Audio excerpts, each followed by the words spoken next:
ప్రీవియస్‌గా గత బీఆర్ఎస్ ప్రభుత్వం ఏదైతే రోడ్లకి, వాటర్స్‌కి, మంచినీటి, మురుగునీటికి మౌలిక సదుపాయాలకు ఏర్పాటు చేసిన బడ్జెట్‌లో నుంచెళ్ళి ఇప్పుడొచ్చి మళ్ళీ రిబ్బన్ కట్ చేసి సేమ్ వాటినే చూయించే ప్రయత్నం చేస్తున్నారు. ఇంకా ఇక వాళ్ళ కాంగ్రెస్ పార్టీకే, వాళ్ళ మంత్రులకు, ప్రజాప్రతినిధులకు తెలియాలి.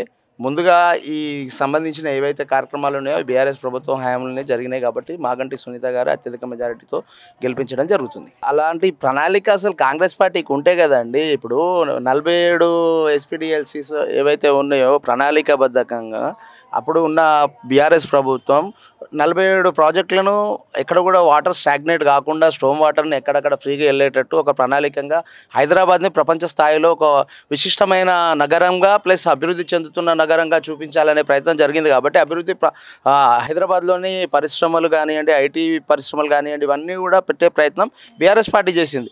ఇప్పుడు వచ్చిన ప్రభుత్వము 22 నెలలుగా ఎక్కడ కూడా దృష్టిని సారించలేరు వాళ్ళు.